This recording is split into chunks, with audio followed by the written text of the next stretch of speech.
Boa noite, queridos. Boa noite. Para nosso ano bíblico do dia 30 de julho. Nós estamos em 2026. Hoje nós vamos ler Amós, capítulo 1 e 2, Marcos, capítulos 12, do 13 a 44, e o capítulo 66, do Desejado de Todas as Nações, com o título de Conflito. Vamos começar. Alguém gostaria de orar?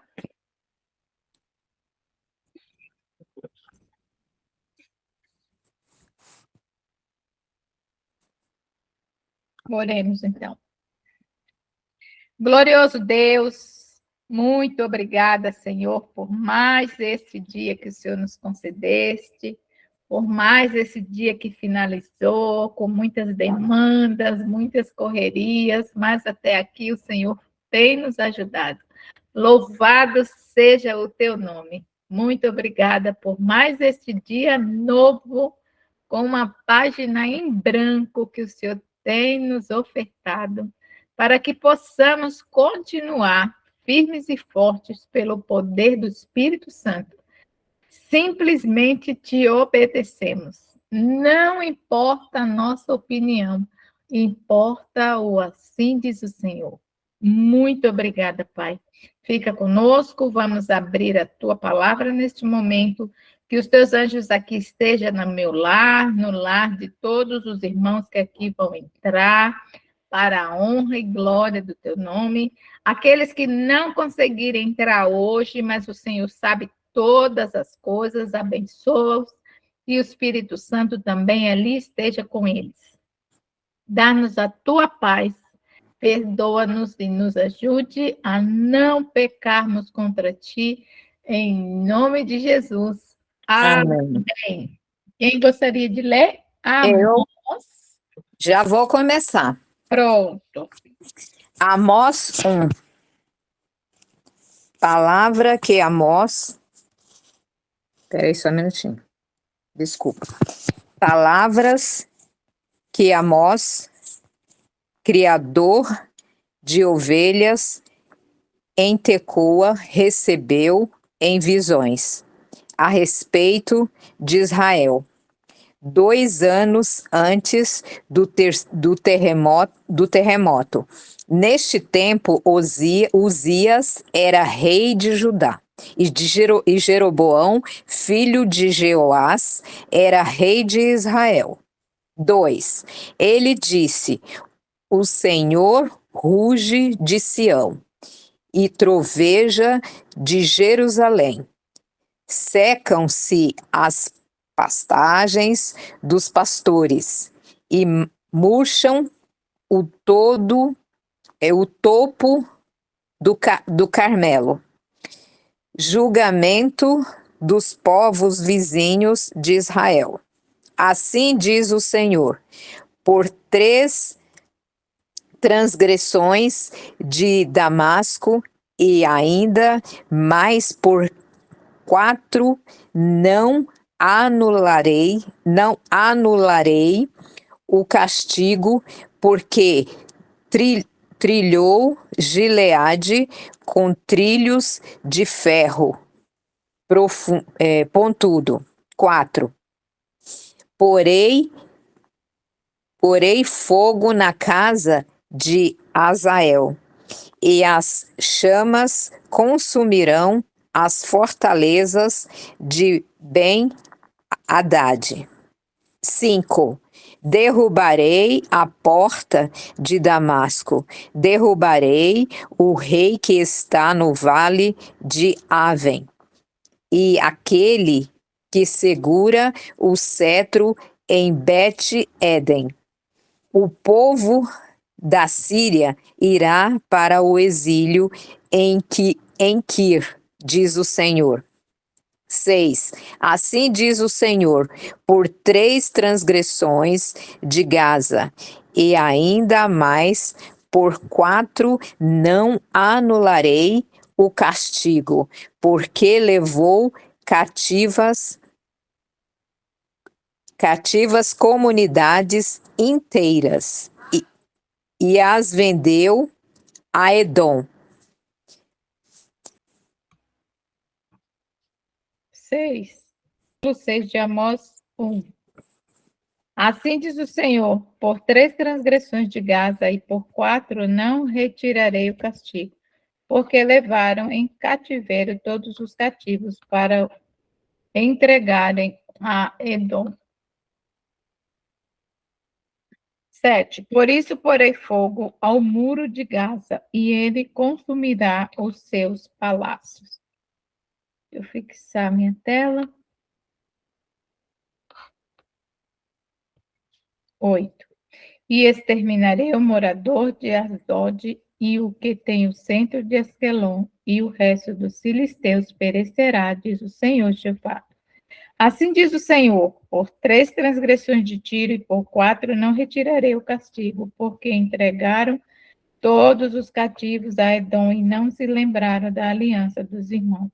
Por isso porei fogo ao muro de Tiro e ele consumirá os seus palácios.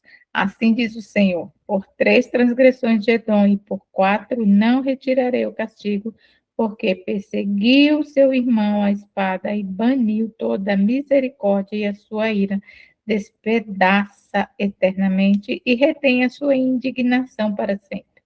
12. Por isso porei fogo a Temá, e ele consumirá os palácios de Bozra. Assim diz o Senhor: por 3 transgressões dos filhos de Amon e por 4 não retirarei o castigo, porque fenderam as grávidas de Gileade para dilatarem os seus termos. Por isso porei fogo ao muro de Rabá, e ele consumirá os seus palácios com alarido no dia da batalha, com tempestade no dia da tormenta, e o seu rei irá para o cativeiro, e ele e seus príncipes. Capítulo 2 de Amós, alguém quer ler? Posso ler. Assim diz o Senhor: por 3 transgressões de Moabe e por 4 não sustarei o castigo, porque queimou os ossos do rei de Edom, até os reduzir a cal. 2. Por isso meterei fogo a Moabe, fogo que consumirá os castelos de Queriote. Moabe morrerá, entre grande estrondo, alarido e som de trombeta. 3. Eliminarei o juiz do meio dele, e a todos os seus príncipes com ele matarei, diz o Senhor. Ameaças contra Judá. 4. Assim diz o Senhor: por 3 transgressões de Judá e por 4 não sustarei o castigo, porque rejeitaram a lei do Senhor e não guardaram os seus estatutos. Antes as suas próprias mentiras o enganaram, e após eles andaram seus pais. 5. Por isso meterei fogo a Judá, fogo que consumirá os castelos de Jerusalém. Ameaças contra Israel. 6. Assim diz o Senhor: por 3 transgressões de Israel e por 4 não sustarei o castigo, porque os juízes vendem o justo por dinheiro e condenam o necessitado por causa de um par de sandálias. 7. Suspiram pelo pó da terra sobre a cabeça dos pobres e pervertem o caminho dos mansos. Um homem e seu pai coabitam com a mesma jovem, e assim profanam meu santo nome. 8. E se deleitam ao pé de qualquer altar sobre roupas empenhadas, e, na casa do seu Deus, bebem o vinho dos que foram multados. 9. Todavia eu destruí diante deles o amorreu, cuja altura era como a dos cedros, e que era forte como os carvalhos, e destruíram o seu fruto por cima e as suas raízes por baixo. 10. Também vos fiz subir da terra do Egito, e 40 anos vos conduzi no deserto, para que possuísseis a terra do amorreu. 11. Dentre os vossos filhos suscitei profetas, e dentre os vossos jovens narizeus. Não é isto, sim, filho de Israel? Diz o Senhor. 12. Mas vós, os narizeus, destes a beber vinho e aos profetas ordenastes, dizendo: não profetizeis. 13. Eis que farei oscilar a terra debaixo de vós, como oscila um carro carregado de feixes. 14. De nada valerá a fuga ao ágil. O forte não usará a sua força, nem o valente salvará a sua vida. 15. O que maneja o arco não resistirá, nem o ligeiro de pé se livrará, nem tampouco o que vai montado a cavalo salvará a sua vida. 16. E o mais corajoso entre os valentes fugirá, nu naquele dia, disse o Senhor. 3 não, né? Misericórdia, né? Não, 3 não, mas isso tudo pela desobediência, né? Marcos 12, Marcos. 13 a 44.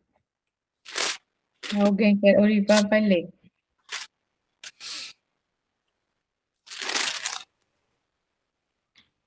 A questão do tributo. E enviaram-lhe alguns dos fariseus e dos herodianos, para que o apanhassem em alguma palavra. Chegando, disseram-lhe: Mestre, sabemos que és verdadeiro e não te importas com quem quer que seja, porque não olhas a aparência dos homens. Antes, segundo a verdade, ensinas o caminho de Deus. E é lícito pagar tributo a César ou não? Devemos ou não devemos pagar? 15. Mas Jesus, percebendo-lhes a hipocrisia, respondeu: Por que me experimentais? Trazei-me um denário para que eu o veja. E eles lhe o trouxeram. Perguntou-lhes: De quem é esta efígie e inscrição? Responderam: De César. Disse-lhes então Jesus: Dai a César o que é de César e a Deus o que é de Deus. E muitos se admiraram dele. Os saduceus e a ressurreição. 18. Os saduceus, que dizem não haver ressurreição, aproximaram-se dele e lhe perguntaram, dizendo: Mestre, Moisés nos deixou escrito que se morrer o irmão de alguém e deixar a mulher sem filhos, seu irmão a tome como esposa e suscite descendência a seu irmão. Ora, havia 7 irmãos. O primeiro casou e morreu sem deixar descendência. O segundo desposou a viúva e morreu, também sem deixar descendência. E o terceiro da mesma forma. E assim os 7 não deixaram descendência. Por fim, depois de todos, morreu também a mulher. Na ressurreição, quando eles ressuscitarem, de qual deles será ela a esposa? Porque os 7 a desposaram. 24. Respondeu-lhe Jesus: Não provém o vosso erro de não conhecerdes as Escrituras, nem o poder de Deus? Pois quando ressuscitarem de entre os mortos, nem casarão, nem se darão em casamento. Porém, são como os anjos nos céus. Quanto à ressurreição dos mortos, não tendes lido no livro de Moisés, no trecho referente à sarça, como Deus lhe falou. Eu sou o Deus de Abraão, o Deus de Isaque e o Deus de Jacó? Ora, ele não é Deus de mortos, e sim de vivos. Laborais em grande erro. O grande mandamento. 28. Chegando dos escribas, tendo ouvido a discussão entre eles, vendo como Jesus lhes houvera respondido, bem perguntou-lhe: Qual é o principal de todos os mandamentos? Respondeu Jesus: O principal é: Ouve, ó Israel, o Senhor nosso Deus é o único Senhor. Amarás, pois, o Senhor teu Deus de todo o coração, de toda a tua alma, de todo o teu entendimento e de toda a tua força. O segundo é: Amarás o teu próximo como a ti mesmo. Não há outro mandamento maior do que este. Disse-lhe o escriba: Muito bem, mestre, e com verdade disseste que ele é o único, e não há outro senão ele, e que amar a Deus de todo o coração e de todo entendimento e de toda a força, e amar ao próximo como si mesmo excede a todos os holocaustos e sacrifícios. 34. Vendo Jesus que ele havia respondido sabiamente, declarou-lhe: Não estás longe do reino de Deus. E já ninguém mais ousava interrogá-lo. O Cristo, filho de Davi. 35. Jesus, ensinando no templo, perguntou: Como dizem os escribas que é Cristo, que é o Cristo, como dizem os escribas que o Cristo é filho de Davi? O próprio Davi falou, pelo Espírito Santo. Disse o Senhor ao meu Senhor: Assenta-te à minha direita, até que eu ponha os teus inimigos debaixo dos teus pés. O mesmo Davi chama-lhe Senhor. Como, pois, é ele seu filho? E a grande multidão o ouvia com prazer. Jesus censura os escribas. 38. E ao ensinar, dizia ele: Guardai-vos dos escribas, que gostam de andar com vestes talares e das saudações nas praças, e das primeiras cadeiras nas sinagogas e dos primeiros lugares nos banquetes, os quais devoram as casas das viúvas e, para o justificar, fazem longas orações. Estes sofrerão juízo muito mais severo. A oferta da viúva pobre. 41. Assentado diante do gasofilácio, observava Jesus como o povo lançava ali o dinheiro. Ora, muitos ricos depositavam grandes quantias. Vindo, porém, uma viúva pobre, depositou 2 pequenas moedas, correspondentes a 1 quadrante. E, chamando seus discípulos, disse-lhes: Em verdade vos digo que essa viúva pobre depositou no gasofilácio mais do que o fizeram todos os ofertantes, porque todos eles ofertaram do que lhes sobrava. Ela, porém, da sua pobreza deu tudo quanto possuía, todo o seu sustento. Amém. Tenhamos essa fé, né? Conflito, capítulo 66, de O Desejado de Todas as Nações, e diz assim: Os sacerdotes e príncipes ouviram em silêncio as incríveis repreensões de Cristo. Não lhe podiam refutar as acusações, mas só ficaram ainda mais decididos a armar-lhe ciladas. E com esse desígnio enviaram-lhe espias, que se fingissem justos, para o apanharem em alguma palavra, e o entregarem à jurisdição e poder do presidente. Não mandaram os velhos fariseus a quem Jesus encontrara muitas vezes, mas jovens que eram ardentes e zelosos, e os quais pensavam Cristo não conhecia. Estes foram acompanhados por certos herodianos que deviam ouvir as palavras de Cristo, a fim de poderem testificar contra ele em juramento. Os fariseus e os herodianos haviam sido acérrimos inimigos de Cristo. Os fariseus sempre se tinham sentido irritados sobre a exação do tributo por parte dos romanos. Sustentavam que o pagamento do tributo era contrário à lei divina. Viram, então, ensejos de armar uma cilada a Jesus. Os espias foram ter com ele e, com aparente sinceridade, como desejando conhecer seu dever, disseram: Mestre, nós sabemos que falas e ensinas bem e retamente, e que não consideras a aparência da pessoa, mas ensina com verdade o caminho de Deus. É-nos lícito dar tributo a César ou não? Houvesse sido sincero às palavras, nós sabemos que falas e ensina bem e retamente, e teriam sido uma confissão admirável. Mas foram ditas para enganar, não obstante, seu testemunho era verdadeiro. Os fariseus sabiam que Cristo dizia e falava o que era reto, e por seu próprio testemunho serão eles julgados.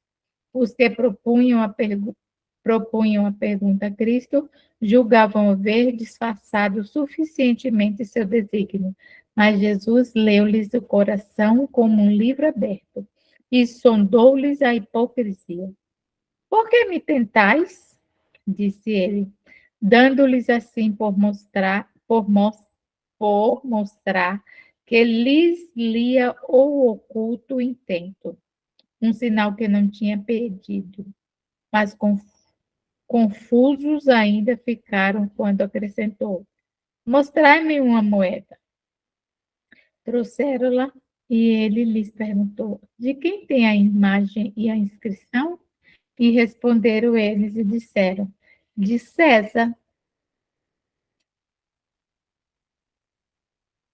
Apontando a inscrição na moeda, disse Jesus: Dai, pois, a César o que é de César, e a Deus o que é de Deus.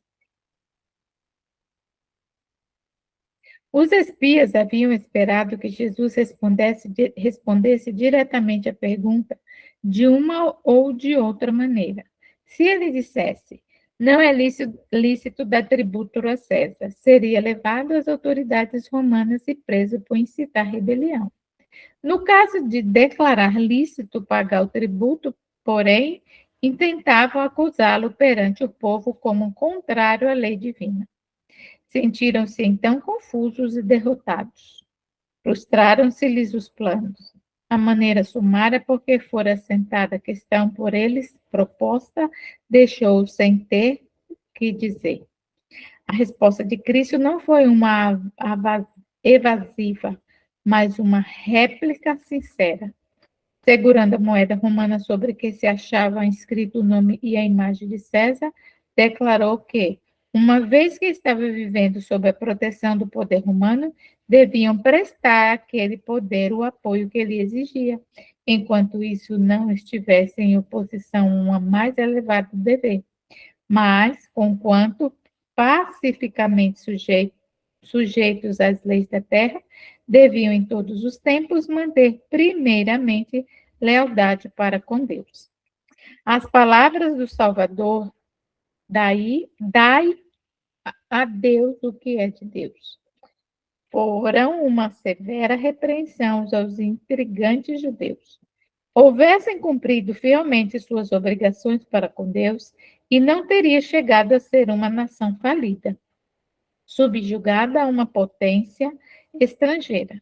Nenhuma insígnia romana haveria tremulado sobre Jerusalém, nenhuma sentinela romana lhe jazeria às portas, nem romano governo teria reinado dentro de seus muros.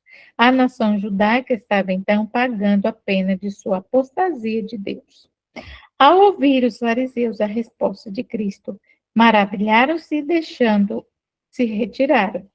Ele lhes censurara a hipocrisia e presunção, e assim fazendo, exarara um grande princípio que define claramente os limites do dever do homem para com o governo civil e seu dever para com Deus.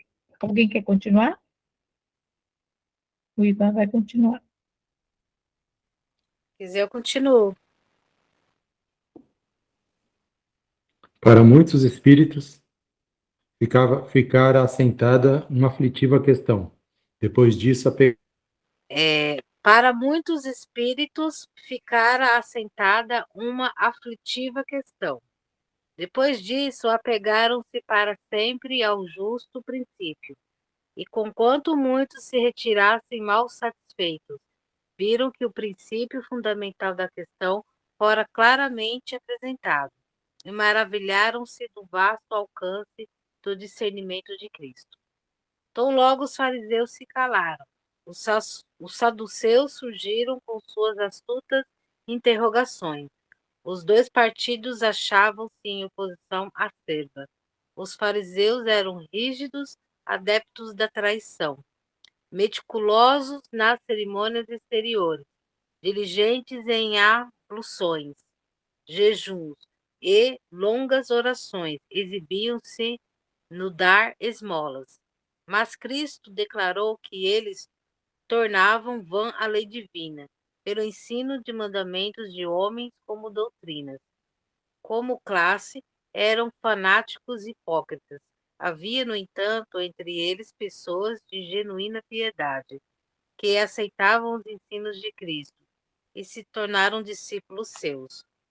Os saduceus rejeitavam as tradições dos fariseus, professavam crer a maior parte das escrituras e considerá-las como regra de conduta. Eram, por assim dizer, cépticos e materialistas. Os saduceus negavam a existência dos anjos, a ressurreição dos mortos e a doutrina da vida futura, com suas recompensas e castigos. Em tudo isso, diferiam dos fariseus. A ressurreição, especialmente, constituía assunto de debates entre dois partidos. Os fariseus haviam sido firmes adeptos da ressurreição, mas nessas discussões, seus pontos de vista a respeito da vida futura tornaram-se confusos. A morte viera a ser para eles inexplicável mistério. Sua incapacidade para enfrentar os argumentos dos saduceus dava lugar à contínua irritação. Das discussões entre as duas facções resultavam de ordinário zangadas disputas, deixando-os mais distanciados que antes. Os saduceus ficavam em número muito abaixo de seus oponentes e não mantinham tão forte domínio sobre o povo comum. Mas muitos deles eram ricos e possuíam a influência proporcionada pela fortuna. Em suas fileiras achavam-se incluídos os sacerdotes na sua maior parte, e dentre eles era em geral escolhido o sumo sacerdote. Isso acontecia, entretanto, com a expressa estipulação e não salientarem suas sépticas opiniões.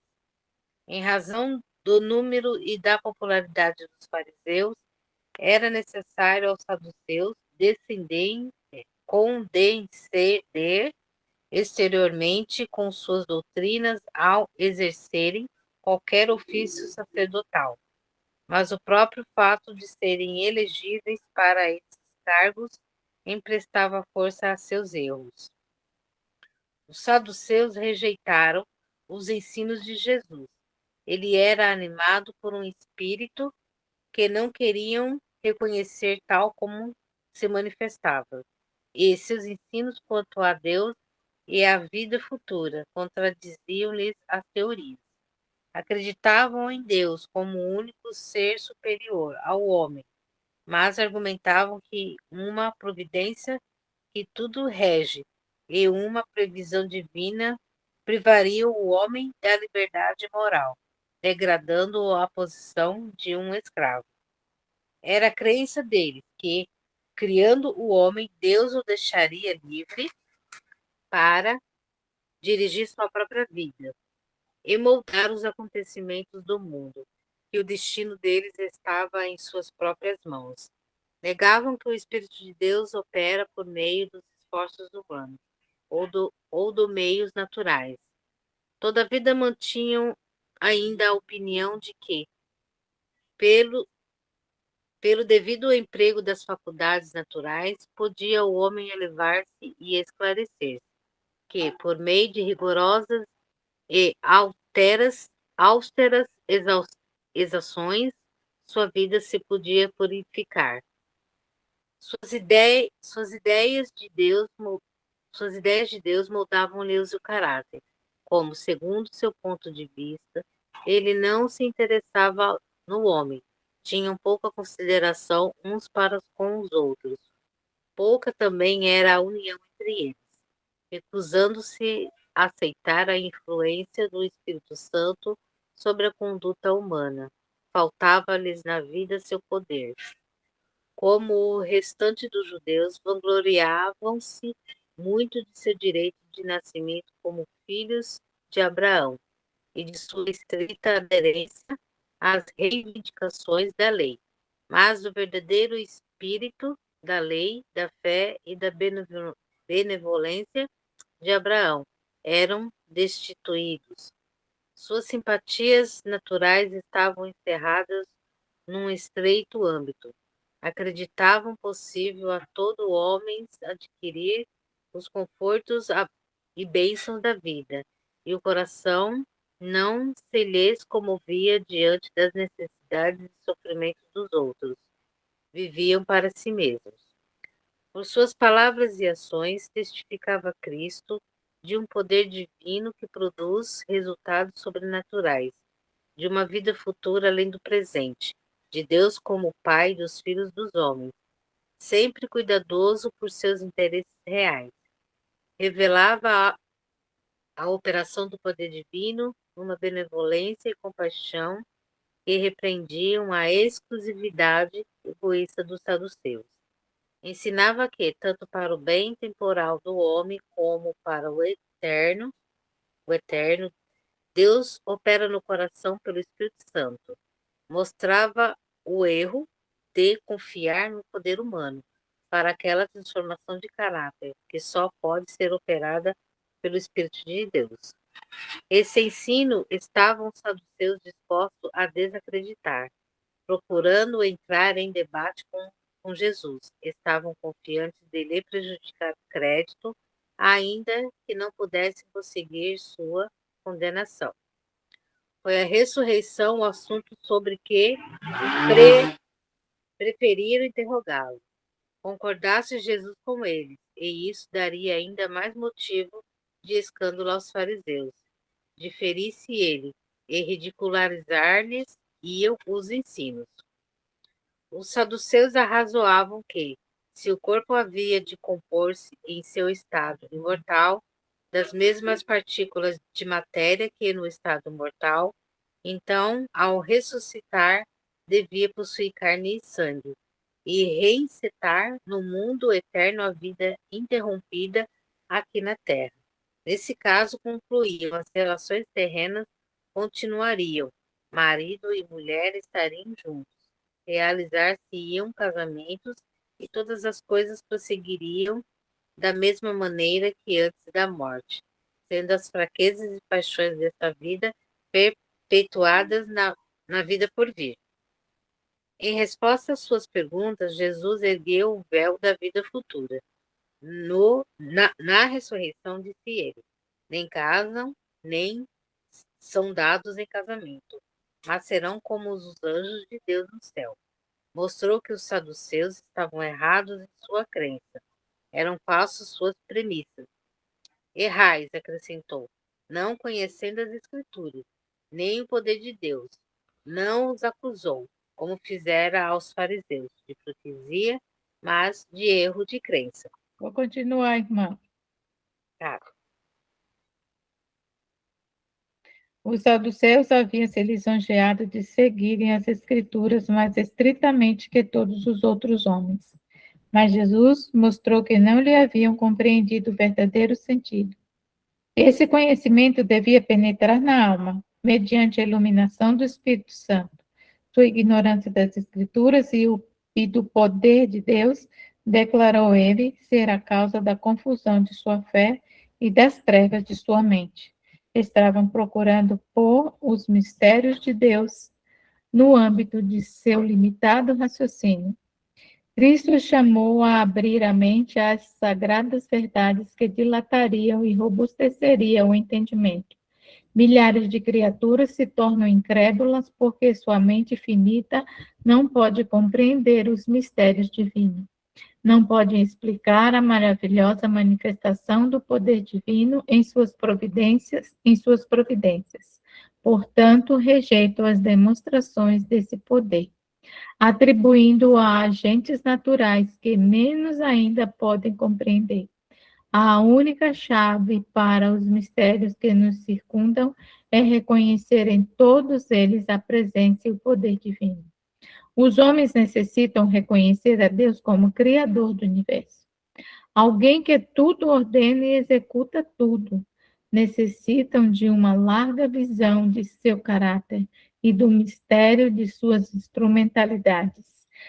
Cristo declarou a seus ouvintes que, se não houvesse ressurreição de mortos, as escrituras em que professavam crer de nenhum proveito seriam.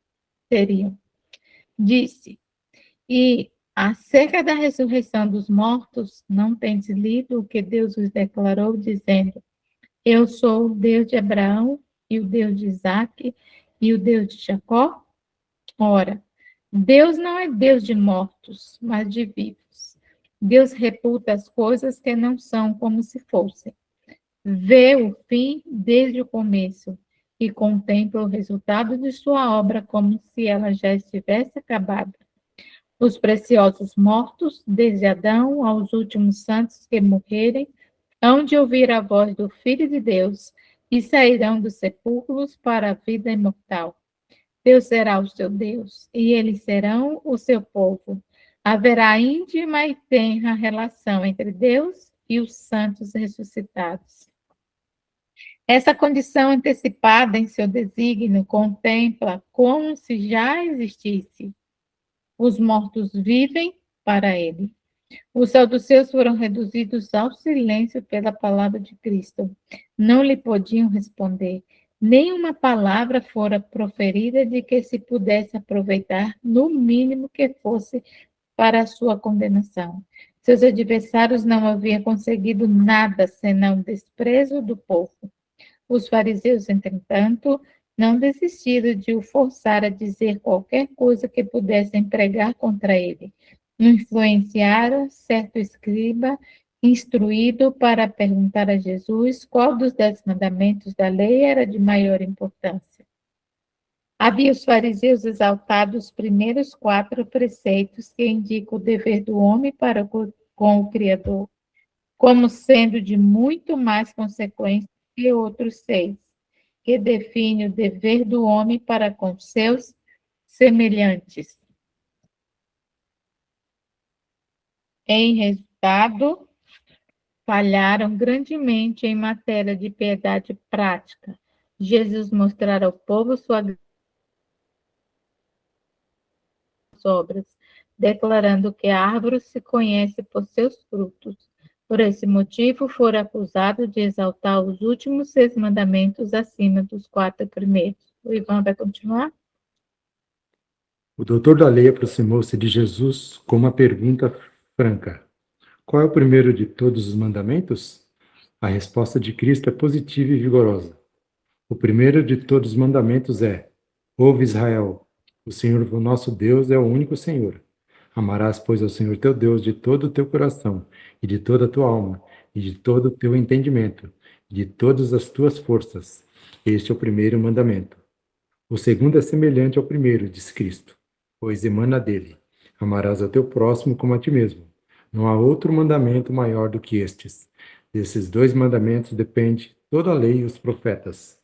Os primeiros 4 dos 10 mandamentos resumem num grande preceito: amarás ao Senhor teu Deus de todo o teu coração. Os últimos 6 estão incluídos no outro: amarás o teu próximo como a ti mesmo. Ambos esses mandamentos são uma expressão do princípio do amor. Não se pode guardar o primeiro e violar o segundo, nem se pode observar o segundo enquanto se transgride o primeiro. Quando Deus ocupa o lugar que lhe é devido no trono do coração, será dado ao próximo lugar que lhe pertence. Amá-lo-emos como a nós mesmos. E só quando amamos a Deus de maneira suprema é possível amar o nosso semelhante com imparcialidade. E uma vez que todos os mandamentos se resumem no amor a Deus e ao homem, segue-se que nenhum preceito pode ser violado sem se transgredir este princípio.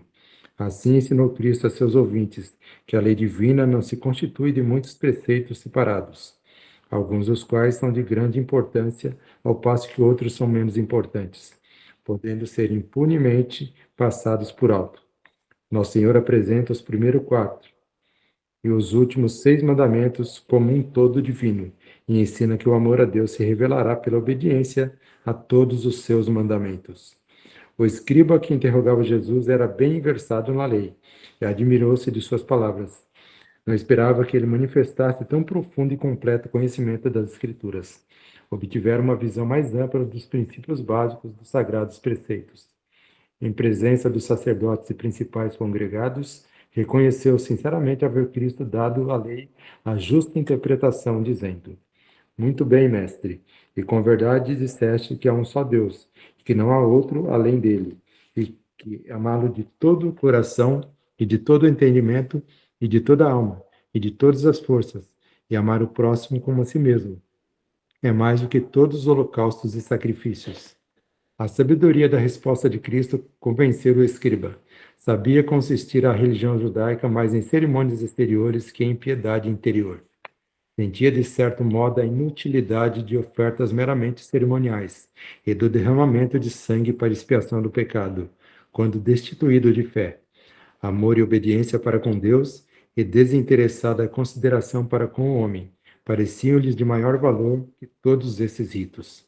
A prontidão desse homem para reconhecer a exatidão do raciocínio de Cristo e sua decidida e imediata resposta perante o povo manifestavam um espírito inteiramente diferente do dos sacerdotes e príncipes. O coração de Jesus moveu-se de piedade para com o sincero escriba, que ousara enfrentar os sobressaltos dos sacerdotes e as ameaças dos príncipes, para declarar as convicções de seu coração. E Jesus, vendo que havia respondido sabiamente, disse-lhe: não estás longe do reino de Deus. O escriba estava próximo do reino de Deus, porque reconhecia que atos de justiça lhe são mais aceitáveis do que holocaustos e sacrifícios. Mas devia reconhecer o divino caráter de Cristo e, mediante a fé nele, receber o poder para realizar as obras de justiça. O serviço ritual não era de nenhum valor, a menos que fosse ligado a Cristo por uma fé viva. Mesmo a lei moral falha em seu desígnio, a menos que seja entendida em sua relação para com o Salvador. Cristo mostrara repetidamente que a lei de seu Pai encerrava alguma coisa mais profunda que simples dogmáticos mandamentos. Acha-se encarnado na lei o mesmo princípio revelado no Evangelho. A lei indica o dever do homem e mostra-lhe sua culpa. A Cristo deve ele olhar, em busca de perdão e poder para cumprir o que a lei ordena. Os fariseus haviam se reunido mais próximos de Jesus, ao responder à indagação do escriba. Voltando-se então, dirigiu-lhes ele uma pergunta: Que pensais vós de Cristo? De quem é filho? Esta interrogação destinava-se a provar sua crença no Messias, mostrar se o consideravam simplesmente um homem ou filho de Deus. Um coro de vozes respondeu, de Davi. Era esse o título que a profecia dera ao Messias. Ao revelar Jesus sua divindade mediante os poderosos milagres que operava, curando os doentes e ressuscitando os mortos, e o povo indagava entre si: Não é este o filho de Davi? A mulher sírio-fenícia, o cego Bartimeu e muitos outros a ele haviam clamado por socorro. Senhor, filho de Davi, tem misericórdia de mim. Quando cavalgava para entrar em Jerusalém, fora saudado com a jubilosa aclamação: Hosana ao filho de Davi, bendito que vem em nome do Senhor. E as criancinhas no templo fizeram ecoar naquele dia o alegre tributo. Mas muitos dos que se chamavam Jesus filho de Davi não reconheciam sua divindade.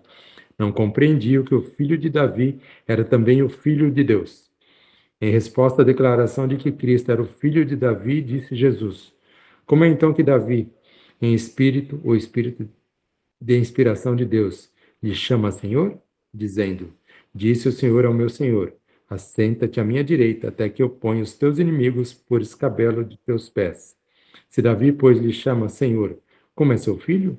E ninguém podia responder-lhe uma palavra, nem desde aquele dia ousou mais alguém interrogá-lo. Pode orar para terminar? Claro. Oremos. Querido Deus, amado Pai, graças a Ti mais uma vez, que o Senhor nos concedeu estarmos aqui, Senhor, para ler a Tua palavra. Muito obrigado, Senhor, porque sabemos que haverão dias em que isso não será mais possível, Senhor.